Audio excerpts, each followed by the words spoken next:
Hey everybody, welcome to another virtual edition of Crosswalk Services. We're glad that you're joining us today, and I'm grateful that you're here. If you didn't get the memo, starting next week, Easter Sunday, we will be resuming our services back on campus, but we will continue to offer our service online as well, probably through our YouTube channel. And we're not exactly sure how that's going to play out, but our goal is to offer it as a live experience. What we're doing on campus, we will simulcast immediately through our YouTube channel and also offer a Zoom format. So if you enjoy that format, where you're virtually seeing the same thing as YouTube Live, or if you were there in person, but you can interact with each other before and after, we welcome you to do that. If you're already on our mailing list to get that link, then you're all set. Just follow the prompts there. But if you'd like to get one of those, just let us know and we will make sure we get you on the list so you can get the link that will be active every week. Okay, this week is Palm Sunday, and we're going to take a look at that verse as part of our spring cleaning series, which we wrap up this week. So enjoy. This week we got a special treat. I'm going to give you a song, but I'm going to bookend it with a poem by our own Linda Murphy. Who is one of Crosswalk's, maybe we should call her, we haven't voted on this yet, but maybe Linda Murphy is our poet laureate at Crosswalk.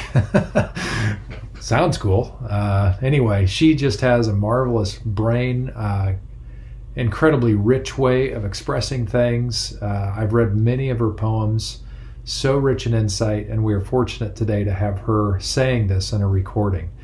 So I'm going to feature her poem twice. Once for you just to hear it, let it mess with you, let it resonate with you. Then we're going to hear a song which will help us calm down and get to a deeper place. And then I'm going to bring the poem back, and I want you to hear it again because I think your ears will be just a little bit different the second time around. And then after that, we'll just spend a moment or two in silence and breathe together, and then I'll jump into today's teaching. Okay? All right. We'll see you at the teaching. Hi, everybody. It's Linda Murphy. Pete asked me to share a poem that I wrote today, and it was something that had been kind of percolating around for a while. But as Pete went into the recent series on grieving and the losses from the past year, the whole thing kind of solidified. So I'd like to share this with you today. It's called Aftermath. I have become enduringly fragile this past season of storms, violently snatched from the safe haven of familiar rooms and daily rituals. Coffee with friends became deadly.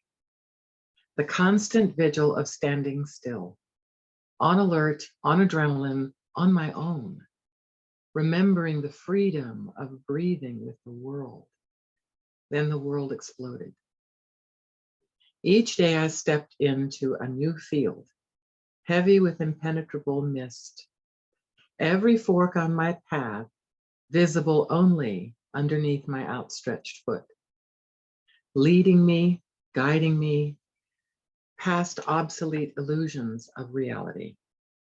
Each step a touchstone to the ground of my being, sparking some ancient faith in cycles and renewals. I asked the autumn trees to share with me their stories of letting go. On the anvil underneath each hammer's blow, I am honed to the glowing truth that even iron bends. So I have become like the spider's web, fracturing sunbeams after the rain, droplets still hanging from each strand. I have become this enduring fragility that adapts and holds and is stronger than I knew.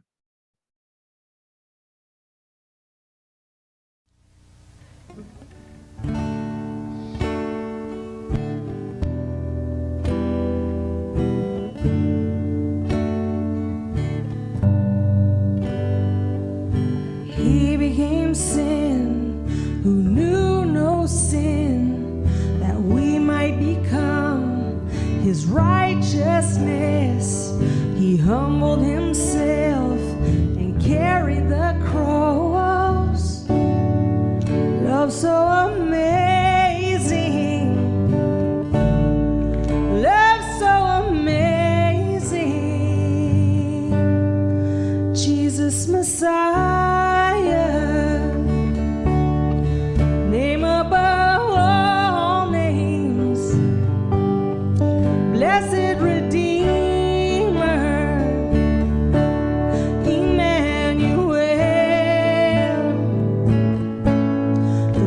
rescue for sinners, the ransom from heaven, Jesus Messiah, Lord of all. His body the bread, his blood the wine, broken and poured out, all for love. The whole earth trembled, the veil was torn. Love so amazing, love so amazing, Jesus Messiah, name above all names, blessed Redeemer, Emmanuel, the rescue for sinners, the ransom from heaven, Jesus Messiah, Lord of all. All our hope is in you, God. All our hope is in you. All the glory to you, God. The light of the world, Jesus Messiah, name above all names, blessed Redeemer, Emmanuel, the rescue for sinners, the ransom from heaven, Jesus Messiah, Lord of all. Jesus Messiah, name above all names, blessed Redeemer, Emmanuel, the rescue for sinners, the ransom from heaven, Jesus Messiah, Lord of all. Jesus Messiah, Lord of all.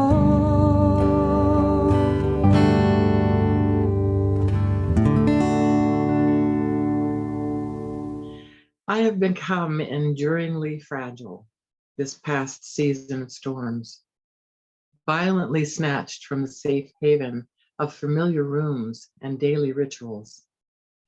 Coffee with friends became deadly. The constant vigil of standing still, on alert, on adrenaline, on my own, remembering the freedom of breathing with the world. Then the world exploded. Each day I stepped into a new field, heavy with impenetrable mist. Every fork on my path visible only underneath my outstretched foot, leading me, guiding me past obsolete illusions of reality. Each step a touchstone to the ground of my being, sparking some ancient faith in cycles and renewals. I asked the autumn trees to share with me their stories of letting go. On the anvil underneath each hammer's blow, I am honed to the glowing truth that even iron bends. So I have become like the spider's web, fracturing sunbeams after the rain, droplets still hanging from each strand. I have become this enduring fragility that adapts and holds and is stronger than I knew.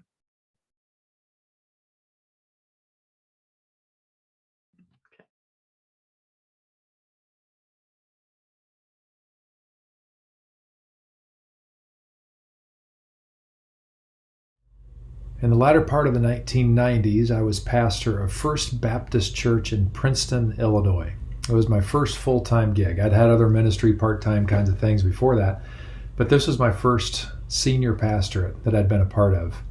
This little town in northern Illinois, about 100 miles outside of Chicago, and Princeton was kind of a Norman Rockwell kind of town. It's kind of quaint in that kind of a way, and it was a great place to begin my ministry. And, if God would have had us there, it would have been a great place to stay. But we sensed a very clear direction to come out to Napa, which is where I've been for the last 21 years. I had a friend from college, actually from early childhood, come visit me. She and her husband both came, and I don't remember if they stayed the night or just came for dinner or whatever, but anyway, they stopped by. And she was also going into pastoral ministry, and so we were going to talk shop about that. He was in seminary too. I can't remember what his direction was. I know he did quite a bit with music ministry, and they both went on to their respective ministry careers. But we were all early in this thing at this point, and I remember they came by the house, and we had a nice dinner and caught up and all that, and then they wanted to see the church, which I was super proud of. I mean, I was really excited to show off the church because, it was kind of like if you get a new house or something, you want to show your friends and you're excited about it and you're proud and all that. And I was of this church. And so I was excited to kind of show off some of the cool features at this church. And so we take them in. And I'll never forget my experience of showing my friends, Lisa and Chris, my church. Because we go into, the way it was situated, you kind of went into this kind of breezeway thing that connected the sanctuary and the education wing and fellowship hall, kind of a two-story thing. And you kind of came into this area that's exactly what it was. You had doors on both sides, and there was a place you could hang your coats, because in northern Illinois you actually needed a coat for half the year. And so we walk into this place, and it's like, because I was with Chris and Lisa, I saw things in a very different way. I saw through brand new people's eyes as soon as we walked in the doors. I'd been in those doors, I don't know how many hundreds of times by that point, and I had gotten so comfortable with the surroundings and with what I was used to seeing that I couldn't see it anymore. Some things that were right in front of my nose. Like for instance, there was this ugly piece of furniture in that breezeway. I don't know how it got there. I don't know the backstory on it. It was probably given by somebody's Aunt Matilda or something like that, and had some kind of a sacred cow quality to it, and so therefore it stayed in the foyer forevermore. And it's like that day when I was giving my friends the tour, I looked at that and said, now that's an ugly piece of furniture. It should not be one of the first things that people see when they come in the door. And I started to notice other things, like these ugly posters that somebody, 20 years before thought was cute and kind of reflected the message and all that. But now it looked like an ugly 20-year-old poster. Other things that just did not reflect who the church was very well started to just jump out at me, stuff that I'd never really paid attention to. I remember there was even a coat left on the hanger. It was June, and I think that coat had actually been there several years, because it was probably an ugly coat that nobody wanted to take home with them, so they just left it at church. People do that kind of stuff. And so because my friends got the tour, I could see the space in a very new, fresh way. Very important. By the way, I have a hunch that some of you know what I'm talking about. And we experience this in different ways. So maybe you're going to have family over to your home, or friends over to your home. And all of a sudden you're like, wait a minute, we're having friends over to our home. We got to clean this place up. And there are piles of crap sitting everywhere that any other week for months on end, you just sort of tolerate, because who cares? It's you. You just kind of look the other way. It just sort of is part of the scenery. But now you see everything, because you know somebody that you want to make a good impression on is coming to visit. And so you're paying attention to all this stuff that needs to be done. All these projects just jump up at you saying, surprise, we've been here all along, but you haven't been paying attention. But here we are now. Now you have to deal with us. And so there it is. And I think that happens. Maybe you're going on a date. Maybe you're single and you're looking, for love in your life or whatever, and you get in your car and you're thinking, all right, well, I got this date in a couple nights, and now you're looking at the outside of your car and you're thinking, oh my gosh, how long has it been since this thing's been cleaned? And then you get inside the car and you're like smelling in and out from 2.5 weeks ago, and it's not good. Things are growing in there, and you realize real quick, I need to carve out some time to make sure this car is clean. Otherwise, this is going to be a non-starter. You know what I mean? Or maybe you're going to have your house reappraised because you're refining or something like that, and all of a sudden you realize we might have an appraiser stop by. We'd better actually pretend like we take care of and like our house, because it actually matters. All I'm trying to say is, when we get comfortable, when we get comfortable, we don't see things the same way as when we're first exposed to certain things. The same is true with this story that comes at us every year at this time of year on this particular Sunday, because this is what we call in the Christian tradition Palm Sunday, because of what happens in the life of Jesus on this day in our religious history. And so I want to read you the story that we're so familiar with and just point out some things that are right there in front of your face, which you are very aware of, but probably are somewhat lost on you in terms of their impact. So let's just check it out. And I'm reading this to you from the Gospel of John. This is kind of interesting. This is a Bible nerd moment. All four Gospels agree basically on this last week, on the major components of the story. That's particularly interesting for the Gospel of John because he usually takes his own route on everything, but he joins in Matthew, Mark, and Luke's story and storyline on this. Now, he does have his own stuff. They all have their own stuff that they add in because it was each gospel was formed in their own community with their own community remembering things that mattered to them the most. John was even more unique than that, written many years after the other ones. That's a lot more than you bargained for. But just hear that this story resonated and was remembered by all of the Christian communities. And the key points were all remembered. So that matters. That means that there's probably a pretty high degree of reliability here. So this is leading up to Passover. Passover was a Jewish holiday which remembered part of the exile story that we read about in Exodus. This part of the story was the end of the plagues. You remember the movie, right? And this was when, oh man, this is going way deep, but this is when the angel of death passed over, right? And it didn't do anything to the Egyptian people, but caused a lot of pain and suffering on the Egyptians, and it was the last straw for the Pharaoh. And the Pharaoh finally said, okay, you want to go already, and take as much plunder as you can take. That's the Passover, this way of God redeeming a people from bondage. So Israel was in bondage to Egypt, and on the Passover, that's when they were freed from that bondage. So lots of people came to celebrate the Passover. It was a very important Jewish holiday, the second highest attended Jewish festival back in ancient Israel. And we are smack dab, if you really want to be specific, 5 days before that actual day of Passover. And that's when we find this story. So the next day, this is the day, the fifth day before Passover, the huge crowd that had arrived for the feast of the Passover heard that Jesus was entering Jerusalem. They broke off palm branches and went out to meet him, and they cheered, "Hosanna! Blessed is he who comes in God's name. Yes, the King of Israel." Jesus got a young donkey and rode it just as the scripture has it. "No fear, daughter Zion. See how your king comes riding a donkey's colt." The disciples didn't notice the fulfillment of many scriptures at the time, but after Jesus was glorified, they remembered that what was written about him matched what was done to him. The crowd that had been with him when he called Lazarus from the tomb, that was not long before this, raising him from the dead, was there giving eyewitness accounts. It was because they had spread the word of this latest God sign that the crowd swelled to a welcoming parade. The Pharisees, who were the leaders, actually it was the Sadducees, but John calls them Pharisees. So these Jewish religious leaders took one look and threw up their hands.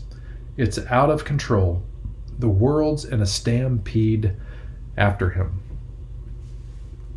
So there's the story, and my hunch is that if you have grown up much in church at all, that you are familiar with this story. At least some of it rings a bell about laying down palm branches, and certainly this time of year you see footage from the Vatican where people are raising, and waving their palm branches, and that's a thing.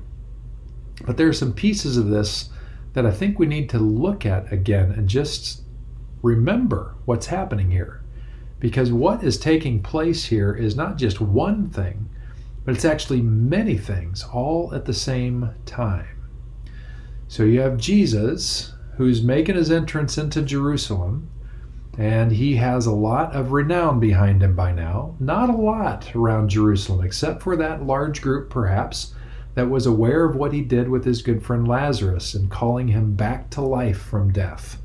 Kind of a big deal. So that would explain why you had some of the crowd there, but you also had a lot of people from the north, where he was from, who were coming to the festival, just as Jesus was, where Jesus was going to celebrate the Passover himself. And so he had a lot going on, and Jesus was on his way in. And so his followers knew that this was going to happen, so he had a large fan base, if you will. And he is making his way in on this special day because he's going to do some teaching in there. And Jesus knows that this week is going to be a tough week. He knows that sparks are likely going to fly. There's going to be a showdown. He's got some words to say that are going to make some people very uncomfortable. He's not exactly sure where that's going to land and what's going to happen, but he knows it's either going to be bad or really, really, really bad. It's hard to tell at this point what he thinks, but he's going to make his entrance clear and plain to everybody. So it's no accident that he shows up on a young donkey.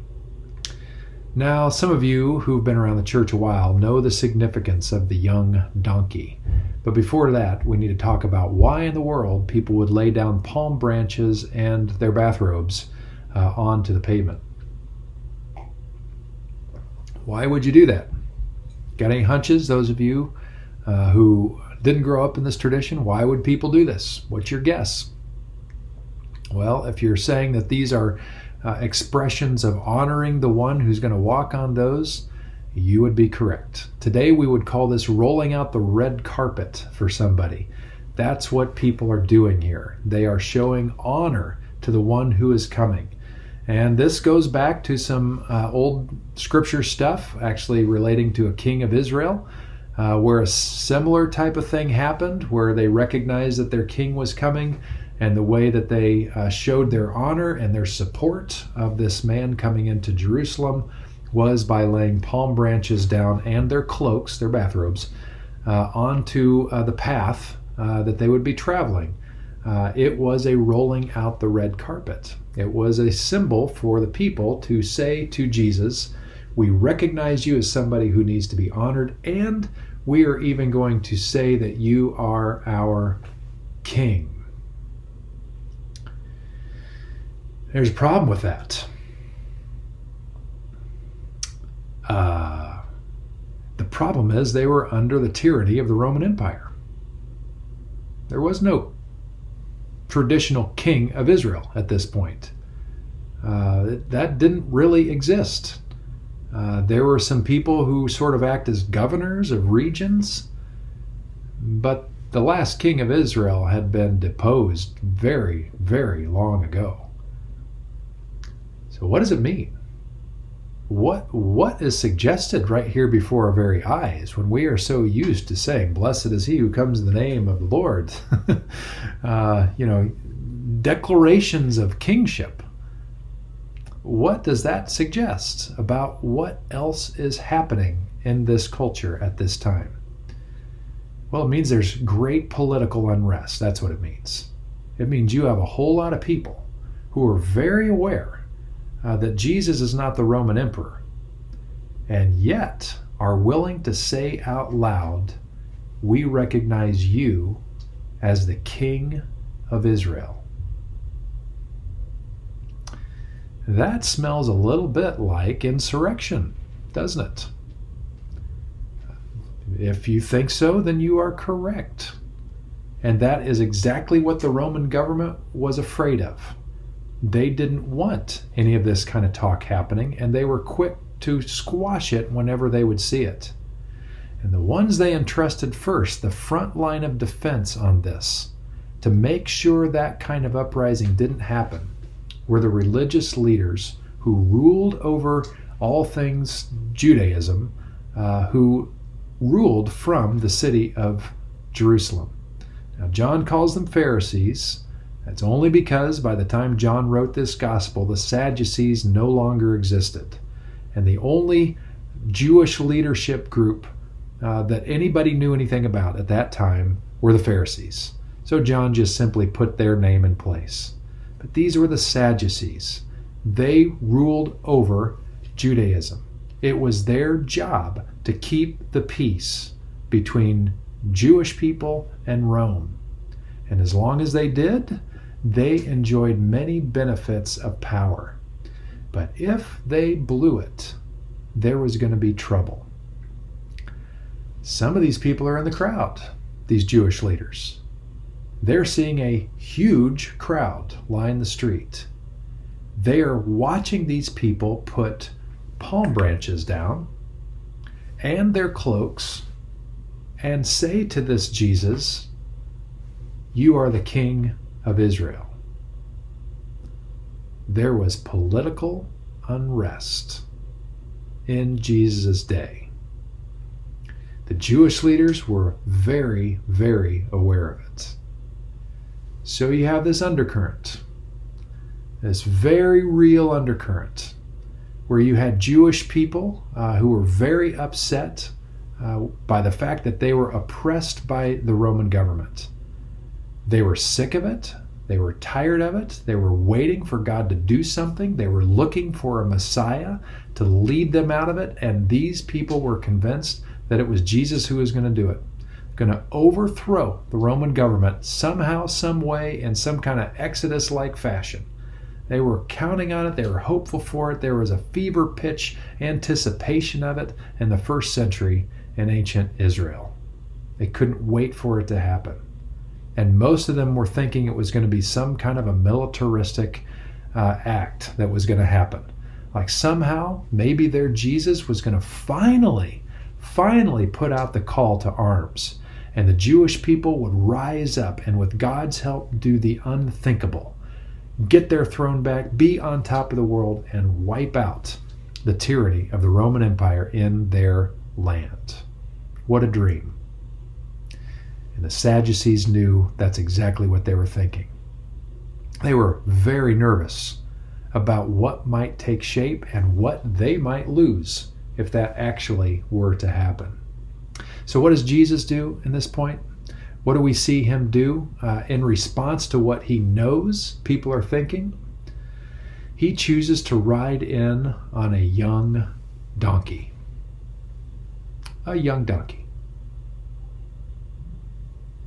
Why would he ride in on a young donkey?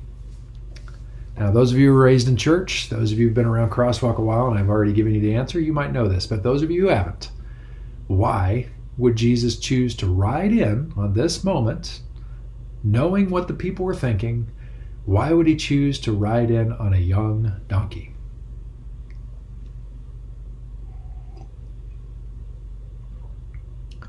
Well, if you think back to the history books, and I want you to think back to American history, and any pictures of any kind of a battle where there are men, soldiers riding on an animal, I want you to think back through your memory, and you can Google search this if you like as well on your own time, but I wonder how many times American war heroes are pictured riding into battle on a young donkey, a jackass, if you will. I already know the answer to this. None of them. None of them are. Because you'd have to be an idiot to run into battle on a donkey. You'd be a complete fool You don't know what that donkey's going to do. It's probably not going to run into battle. It's not going to do what you want it to do. That's why they're called jackasses, right? And that's why you use that word as a slur to people who kind of get in their own way and get in your way as well. That's why they're called that. And so here we have Jesus coming in on a young donkey. Why? Because it is the least likely animal that a warlord would ride in on. Jesus is incredibly specific with why he chose this animal, because this animal says without any question whatsoever, I come in peace. I am not here to try to drum up a militaristic campaign against the current world superpower. That is not who I am. That's not what I'm about. And so how am I doing this? I am riding in on a donkey, a young donkey. Maybe, in today's thinking about things, if he would have rode in on a Hummer, which is, quasi-militaristic, came from the military, you'd think, okay, this guy kind of means business riding in on a Hummer. But if he comes in on like a Toyota Prius or something, I mean, you're going to look at that and say, I think is he an Uber driver? See the difference here? Unmistakable. And that's exactly what Jesus was getting at, because he knew that there was an undercurrent that was wanting him to be something that he was not. And so he came in a way to make it perfectly clear that was what was going on. And then, of course, in the crowd, you have a number of people in the crowd who either had eyewitnessed or had heard from a firsthand account about what went down with his friend Lazarus, a guy who'd been dead for 3 days, and Jesus calls back to life. It was a miracle that everybody was freaking out about, sort of this authority over life and death. When all hope was lost, that's a sermon for another day, but incredibly powerful and influential. So you had this incredibly mixed crowd who was there, who's another undercurrent. This is a miracle worker in our midst, and maybe he'll do the miracles we want him to do. And then, of course, as I mentioned, you've got the Sadducees who are there, the Jewish leadership who are very concerned about their own power and their own safety and their peace, and maybe they're even a little bit concerned about their country too. I don't know about that part, but they certainly didn't want to lose their control and their power. All of these things are happening in the midst of people. Every person to a person has their own dream of what Jesus coming to that day was going to mean for them and their people. Undercurrents are these types of things that have great power, but unless we take time and realize that they're there, we may not even realize that they are there. That's why they're called undercurrents. Have you ever been to a river, you can kind of tell, in our area when spring starts to come, or early summer, when the mountain snow starts to melt and you start to see like the American River or the Sacramento River really start to flow. Something's moving there. Now, I grew up in the Midwest where we had the Missouri River and the Mississippi River. And, you could see, like if you're in St. Louis and you look at the Mississippi River there, it's a sight to behold. It's an amazing river, but you also recognize that whatever you're seeing on the surface, there's an entirely different thing that might be happening under the surface. Those are the undercurrents. The water can be moving faster. It can be swirling around. There can be parts of it that are going to take you down and do serious harm if you get caught in an undertow or an undercurrent. I had 2 college friends who died in a canoeing accident because they didn't respect the undercurrents. From the naked eye, from what they saw, everything looked fine, and it didn't seem like there was that great of a risk. They found out the hard way that that wasn't true. Undercurrents can even be deadly. And that's exactly what took place here in this week of time. There were undercurrents that ended up costing Jesus his life. It wasn't all just this grand plan. I mean, I'm not sure Jesus knew exactly how this was going to play out. I think he knew that there was going to be some trouble, there was going to be some fireworks, but I don't know if it was completely known that he was going to die that week or not. I think he knew it was a possibility, but did he think that for sure was going to happen? I don't know. It's hard to know. Depending on how you enter this, depending on your hermeneutic, that changes the way you think about this story. Undercurrents matter. They work themselves out in people's lives. My wife and I have talked to our kids on multiple occasions about understanding this dynamic, particularly when it comes to daddy issues, because it seems to me, I don't hear too much about mommy issues occasionally, but it seems like I'm always hearing about daddy issues. I don't know what it is about us daddies, but man, we sure create a lot of issues. And it seems to me that with a lot of guys in particular, there are daddy issues that are there. And what I've told my daughter, as I've said to Lakin, I've said, you know what? You want to look for those daddy issues and see what daddy issues are there. And if the guy you're dating doesn't think he's got daddy issues, that's a red flag, because every boy I know has daddy issues to some degree that are messing with him, whether or not he knows it. These are undercurrent issues that are messing with the way that we see the world, the way we think, the way we react, the way we respond, and they are extremely powerful.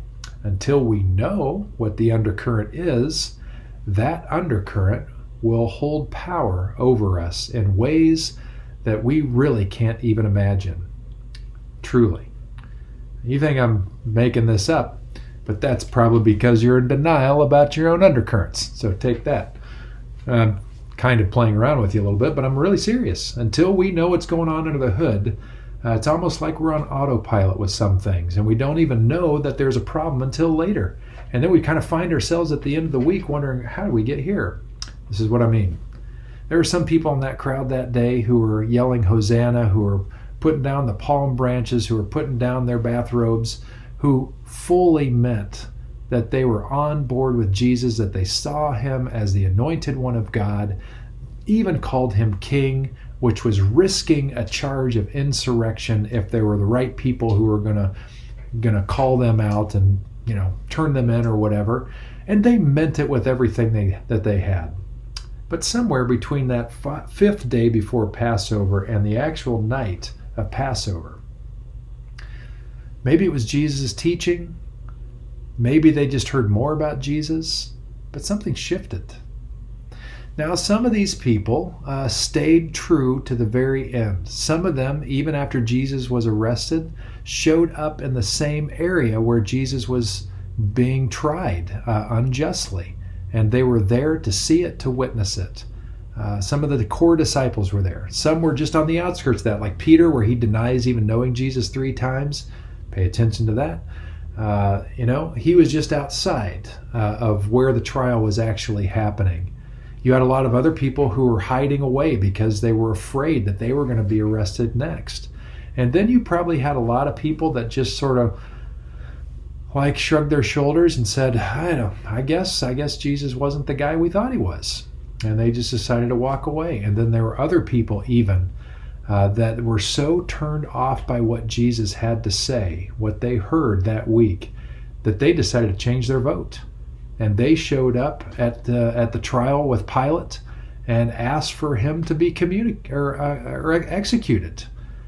So what happened in this time? Well, something must have triggered them along that way.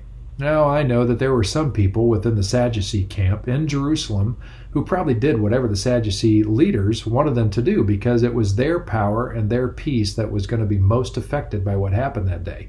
So it's entirely possible that a lot of people in the crowd were from that, but I think there were probably some others as well. And my hunch is that the more they heard and understood Jesus, whether they realized it or not, the things that Jesus was saying was not working out well with their undercurrents. Some of the things that we know were true about Jesus, like God actually does love everybody, and like we looked at the last couple of weeks, that God shows up even to those who we would say are the enemies of God, that God even cares for them.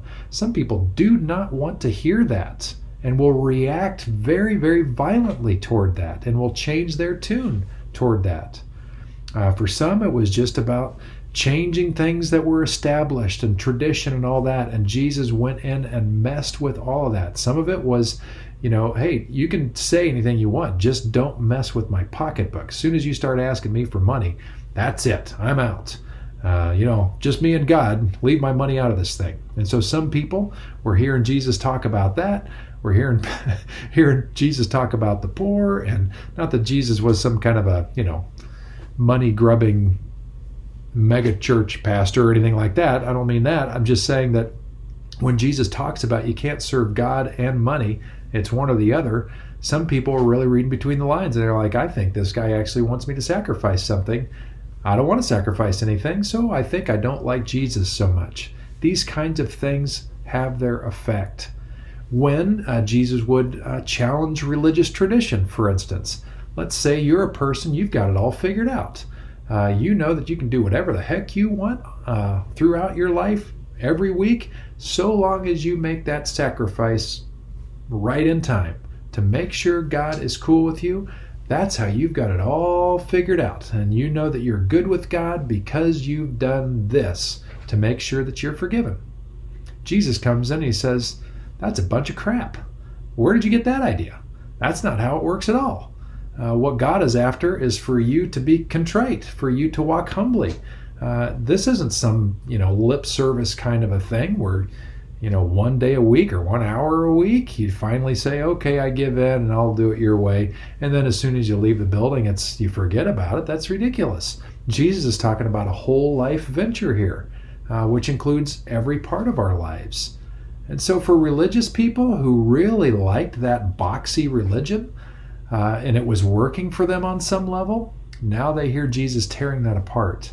And so they decided they had enough of this Jesus. There's probably all kinds of reasons, all kind of undercurrents that came into play here. Now you may be thinking, well, this is all very interesting, but what does that have to do with today? Well, the reality is that the Spirit of God, the Christ of Jesus Christ, the anointing, is still with us. And is still with us on this Palm Sunday today. And is still going in the same direction. Is still making his entrance, or her entrance. It's not a gender-specific thing. The Spirit of God continues to move forward, riding on a young donkey, in all of the same ways we saw expressed in Jesus' life. And I want you to know that if you're not aware of your undercurrents, there are going to be part of your undercurrents that will take you away from your allegiance to Jesus. Because Jesus will offend those things. Jesus will contradict those things. The last couple of weeks, we have been made aware anew of issues that have been with us for a long time. Very complicated, very binary, very politicized issues that we can't ignore. In the last couple of weeks, we've been reminded that racism exists again, anew, with a new face.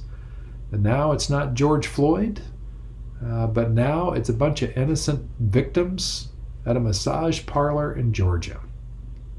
And it raises the issue of it's not just black skin tones, but it's Asian Americans and Pacific Islanders. That racism affects them too. So we're aware that the complexity of racism and how that has informed our eyes and our hearts is a real thing. And so when we hear Jesus and his life, when we hear the voice of the Spirit calling us to see everybody as equals, really, truly equals, and treating them as such, that may mess with your undercurrent. Another issue, because of how we were informed of this with the mass shooting, is we were aware of, mass shooting is a thing in the United States.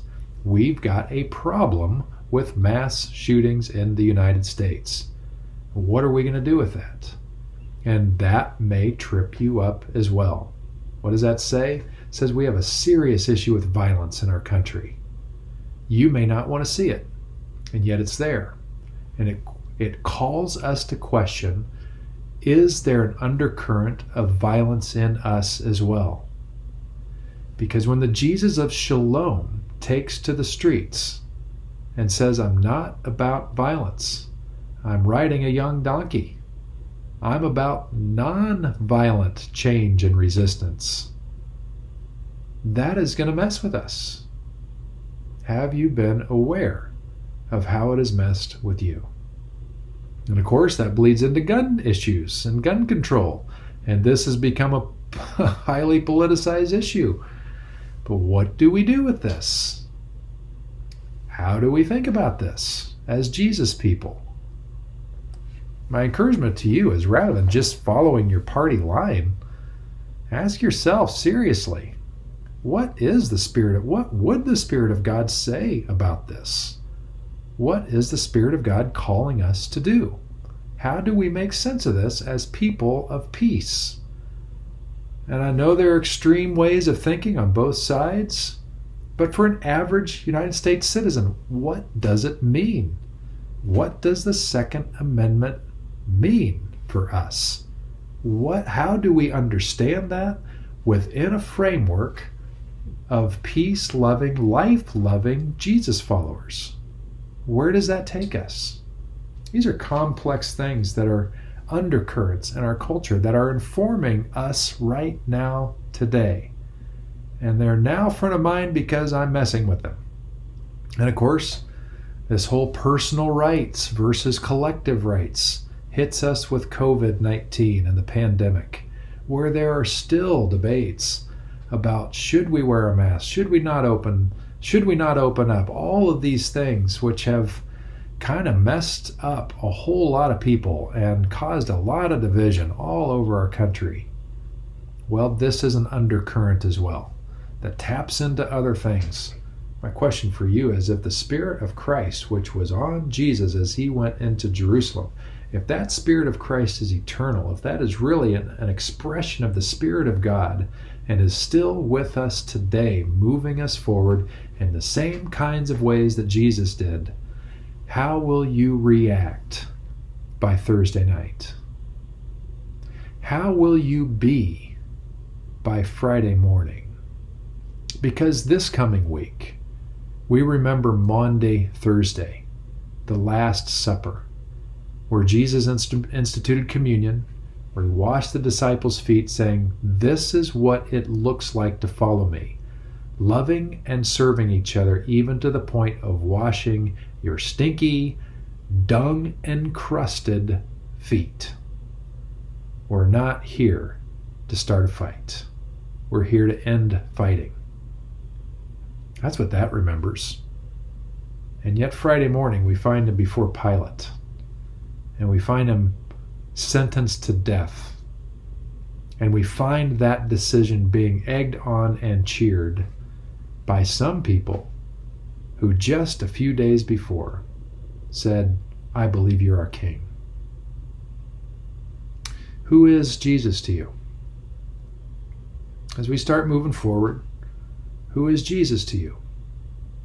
In light of racism, in light of the current issues in our country and our time, racism, inequalities of many kinds, all sorts of isms. Oh, I forgot to mention immigration, another incredibly complex issue for us to think through. We think about violence, we think about guns, we think about COVID and personal rights versus corporate rights and all these things, all these undercurrents that are here. How does Jesus enter into the equation for you? And I want to challenge you with this, and I've said this many times, that as Jesus followers, our number one allegiance is to follow in the footsteps of Jesus, because he modeled what it looked like to be a person who walked in the flow of the Spirit of God. Some of you never want to call yourself a Christian. I get that. And the reason you don't want to is because of all the baggage that comes with that. Boy, do I get that. So you might call yourself spiritual but not religious as a way to distance yourself from religion and religiosity.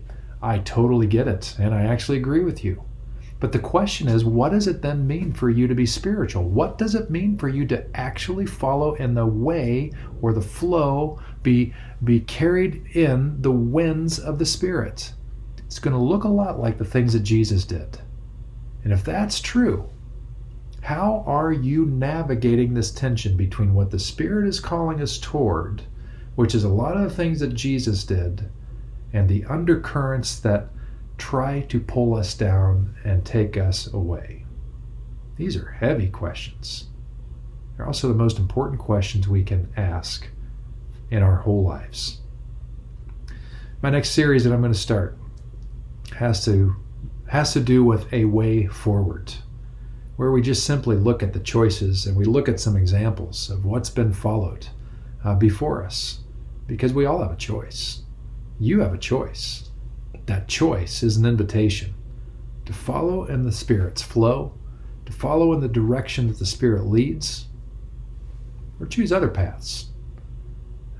I think Jesus came to say that this way of the Spirit is the way that really leads to life abundant, life rich, full of meaning for ourselves and for every other person on the planet and the planet itself, for today and forever. I think that's where we're headed. But to get to that day, to get to Easter, we got to get through this week. And part of this week is recognizing the undercurrents, deciding who we are and whose we are as we choose where we're going to go forward. To that end, we pray together the prayer that Jesus taught us to pray, which we will in just a moment. But before we do that, I want to give you just a moment or two to reflect on what you've heard, what's messing with you. Try to identify one or two things at the most that is jacking with you today.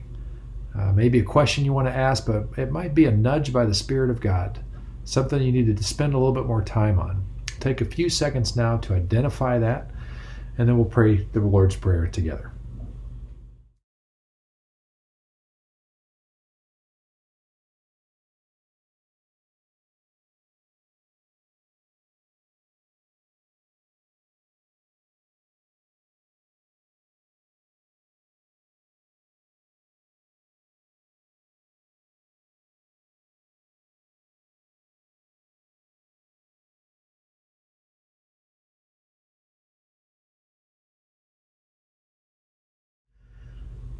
So if you've received some kind of a nudge from God, something popped into your consciousness, your head saying, hey, you might want to take a look at this. Like this might be in the way.